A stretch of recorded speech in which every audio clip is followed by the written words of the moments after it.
اذان کی صحیح ٹائمنگ، اذان کس وقت ہونی چاہیے اور اقامت کس وقت ہونی چاہیے، آئیے اس بارے میں تھوڑا بات کرتے ہیں۔ سب سے پہلے تو یہ کہ اذان اس وقت ہونی چاہیے جب نماز کا وقت شروع ہو جائے، یعنی جو نماز کا ایکوریٹ وقت اس مقام کے مطابق جس جگہ پر اذان دینی ہے، اس جگہ جب اس نماز کا وقت ہو جائے، جس وقت کی نماز پڑھی جانی ہے، تو اس وقت اذان ہونی چاہیے۔ جیسے ہی وقت شروع ہو اسی وقت اذان ہونی چاہیے، کیونکہ اذان کے دو مقصد ہیں۔ ایک تو اذان کا مقصد ہے لوگوں کو، مسلمانوں کو مسجد کی طرف نماز کے لیے بلانا، ایک تو اذان کا یہ مقصد ہے۔ دوسرا اذان کا مقصد یہ ہے کہ نماز کا وقت شروع ہو گیا ہے، دوسرا مقصد یہ ہے۔ تو جب مقصد یہ ہے اذان کا ایک کہ نماز کا وقت شروع ہو گیا ہے، یعنی اذان جو ہے یہ ایک طرح کی نوٹیفیکیشن ہے نماز کے وقت کے شروع ہونے کی۔ تو جب اذان کا مقصد یہ ہے کہ نماز کا وقت شروع ہو گیا ہے، تو ٹھیک اذان بھی اسی وقت ہونی چاہیے جب نماز کا وقت شروع ہو جائے۔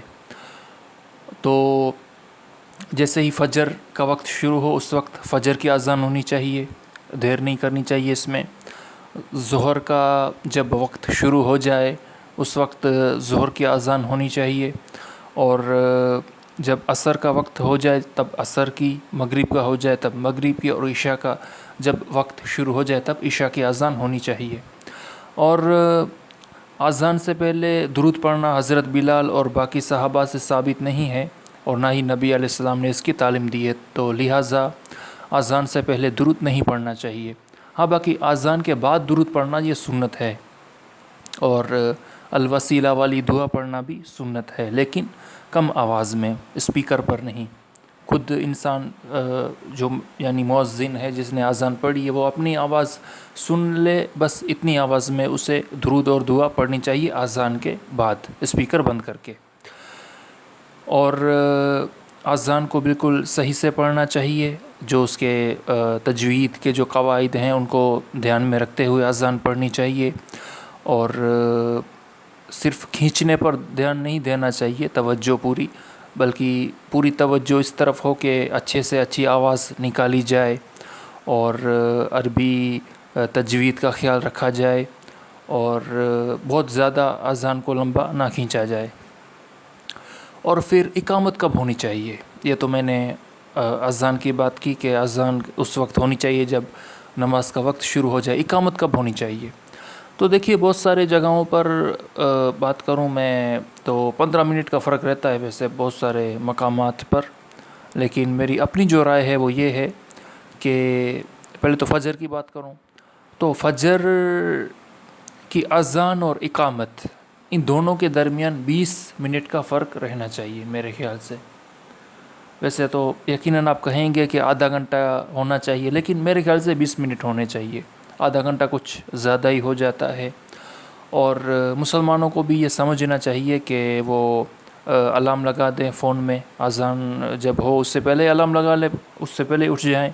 یقیناً صبح اٹھتے وقت ہی بہت سارے کام ہوتے ہیں، بیت الخلاء بھی جانا ہوتا ہے قضاء حاجت کے لیے، اور ایک سستی بھی یقیناً ہوتی ہے، تو اذان سے تھوڑا پہلے ہی اٹھ جانا چاہیے الارم لگا کے۔ تو 20 منٹ کا فرق ہونا چاہیے فجر کی اذان اور اقامت میں، اور 20 منٹ کا فرق ہی رہنا چاہیے ظہر کی اذان اور اقامت میں، اور عصر کی اذان اور اقامت میں بھی 20 منٹ کا فرق رہنا چاہیے، اور عشاء کی اذان اور اقامت میں بھی 20 منٹ کا فرق رہنا چاہیے۔ یہ میں 20 منٹ اس لیے کہہ رہا ہوں کہ ویسے تو بہت ساری جگہوں پر جیسے کہ میں نے پہلے کہا کہ 15 منٹ کا فرق رہتا ہے، 20 منٹ میں اس لیے کہہ رہا ہوں کہ ایک تو یہ کہ جب اذان ہوگی تو اذان میں تقریباً 3 منٹ جیسا وقت لگتا ہے، نارملی 3 منٹ، 2.5 منٹ سے 3 منٹ۔ تو آپ اپنے گھر پر ہیں یا آپ اپنی دکان پر ہیں یا کہیں مارکیٹ میں ہیں یا کہیں پر بھی آپ ہیں، اذان ہوئی تو آپ اس جگہ کھڑے رہ کر آپ اذان سنیں گے یا بیٹھے ہوئے سنیں گے آپ اذان اپنے گھر پر یا کہیں پر بھی، تو 3 منٹ اس میں لگے گا۔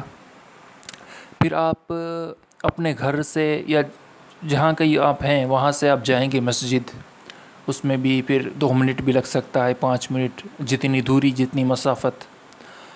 آپ مسجد پہنچیں گے تو ہو سکتا ہے پیشاب کی حاجت ہو، پیشاب کریں گے، پھر وضو کریں گے، پھر سنت رکعت پڑھیں گے. تو یہ سب یعنی دیکھا جائے اذان کا ہونا، اذان کا یعنی پھر سننا، پھر جہاں پر آپ ہیں وہاں سے مسجد جانا، پھر پیشاب کی بھی کبھی کبھار حاجت رہتی ہے، پھر وضو کرنا، پھر سنت رکعت پڑھنا، تو یہ 15 منٹ میں کبھی کبھار تھوڑا مشکل ہو جاتا ہے. تو اس لیے میں نے ایک نمازیوں کی آسانی کے لیے میرا یہ یعنی ماننا ہے، میری یہ رائے ہے، میرا یہ موقف ہے کہ 20 منٹ کا فرق رہنا چاہیے اذان اور اقامت میں. فجر، ظہر، عصر اور عشاء، ان چاروں نمازوں میں 20 منٹ کا فرق رہنا چاہیے اذان اور اقامت یعنی جماعت میں. باقی جہاں تک بات ہے مغرب کی، تو مغرب میں بھی دیکھیے، مغرب کی اذان اور اقامت یعنی جماعت، ان دونوں میں 10 منٹ کا فرق رہنا چاہیے. بہت ساری جگہوں پر ایسا ہوتا ہے، خاص کر کے اپنے جو انڈیا پاکستان ہے، اذان جب ہوتی ہے مغرب کی، ٹھیک اسی کے بعد ہی جماعت کر دیتے ہیں، اقامت پڑھی جاتی ہے اسی اذان کے ٹھیک بعد. لیکن جو اس میں صحیح ہے وہ یہ ہے کہ 10 منٹ کا فرق رہنا چاہیے، کیونکہ بہت ساری اس پر احادیث ہیں کہ صحابہ کرام سے، نبی علیہ السلام سے 2 رکعت پڑھنا یہ ثابت ہے مغرب کی اذان کے بعد سے لے کر جماعت تک. تو اس لیے میرا یہ ماننا ہے کہ 10 منٹ کا فرق رہنا چاہیے. مغرب کی اذان ہوگی تو 3 منٹ تو اس میں لگ جائیں گے، باقی بچیں گے 7 منٹ. تو اس 7 منٹ میں کوئی بھی 2 رکعت سنت غیر موقدہ آرام سے پڑھ سکتا ہے. اور کسی کو اگر دیر بھی ہو جائے، یعنی وہ اب پہلے سے کوئی مسجد میں نہیں ہے موجود، کہیں سے آ رہا ہے، راستے میں ہے یا اپنے گھر پر ہے، تو اس کے لیے بھی یہ آسانی رہے گی کہ اس کو جماعت مل جائے گی. ہو سکتا ہے 2 رکعت سنت غیر موقدہ تو اس کو نہ ملے، لیکن جماعت اس کو مل جائے گی. تو بہتر یہ ہے کہ 10 منٹ کا فرق رہنا چاہیے مغرب کی اذان اور اقامت کے درمیان. تو اس طرح سے یہ 5 نمازیں، فجر کی اذان اور اقامت میں 20 منٹ کا فرق، ظہر کی اذان و اقامت میں 20 منٹ کا فرق، عصر کی اذان و اقامت میں 20 منٹ کا فرق، مغرب کی اذان و اقامت میں 10 منٹ کا فرق، اور عشاء کی اذان و اقامت میں 20 منٹ کا فرق رہنا چاہیے. اور بالکل سنت کے مطابق نماز پڑھنی چاہیے، رفع یدین کے ساتھ، اور آمین بالجہر بھی ہونا چاہیے. امام کے پیچھے سورۃ الفاتحہ بھی پڑھنی ہے ہر رکعت میں. اور اس کے علاوہ مکمل جو صحیح احادیث میں جو نماز آئی ہے، نبی علیہ السلام کس طرح سے پڑھا کرتے تھے، عین اسی کے مطابق ہمیں نماز پڑھنی چاہیے. اللہ تعالی ہم سب کو سمجھ کی، عمل کی توفیق عطا فرمائے. آمین یا رب العالمین.